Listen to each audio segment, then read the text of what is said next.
ছাত্রলীগ এবং আওয়ামী লীগের যখন সুষ্ঠু বিচার নিশ্চিত হবে তখন ছাত্র নাগরিক সিদ্ধান্ত নিবে তারা আর এই বাংলাদেশে পুনর্বাসিত হবে কি হবে না।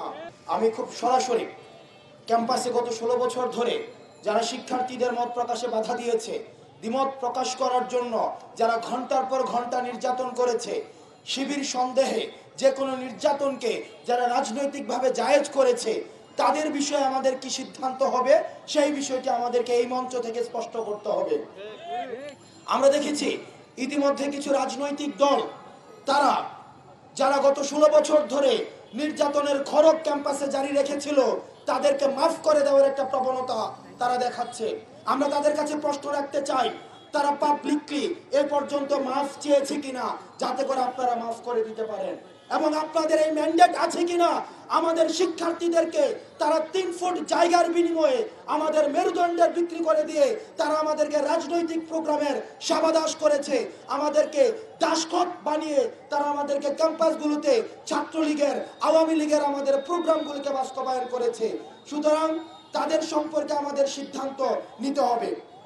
আমরা বলতে চাই, বিশ্ববিদ্যালয়ের শিক্ষার্থীদের গণতান্ত্রিক যে অধিকার, মত প্রকাশের স্বাধীনতা গত 16 বছর ধরে ছাত্রলীগ হরণ করেছে।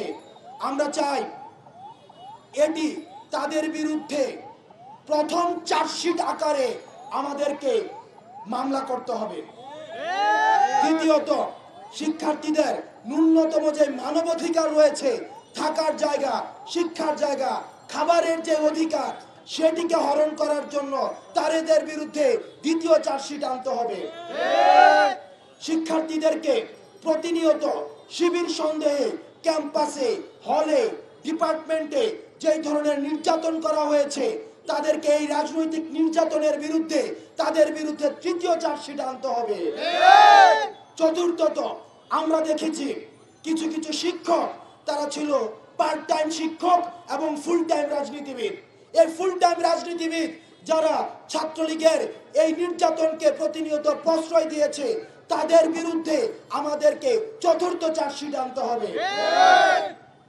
যারা বিশ্ববিদ্যালয় শিক্ষার্থীদেরকে প্রতিনিয়ত তাদের যে মানবিক এবং যে ধরনের আমরা সাইকোলজিক্যাল যে ট্রমা রয়েছে, ট্রমার মধ্যে প্রতিনিয়ত গত 16 বছর ধরে যেতে হয়েছে, এবং সেটির জন্য ছাত্রলীগের বিরুদ্ধে, আওয়ামী লীগের বিরুদ্ধে এবং তৎকালীন প্রশাসনের বিরুদ্ধে আমাদেরকে পঞ্চম চার্জশিট আনতে হবে।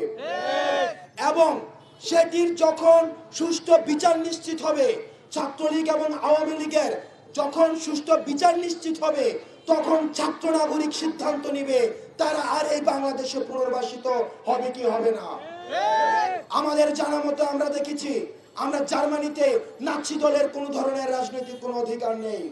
যারা বিভিন্ন জায়গায় মানবাধিকারের প্রশ্ন তুলছেন আওয়ামী লীগ এবং ছাত্রলীগের বিরুদ্ধে, আপনাদের মায়া কান্নাগুলোকে আমরা আমলে নিতে চাই না। সুতরাং আগে ছাত্রলীগের, আওয়ামী লীগের বিচার নিশ্চিত হবে, তার পরবর্তীতে আমাদের অন্য কিছু সিদ্ধান্ত। বাংলাদেশ চিরজীবী হোক, ইনকিলাব জিন্দাবাদ।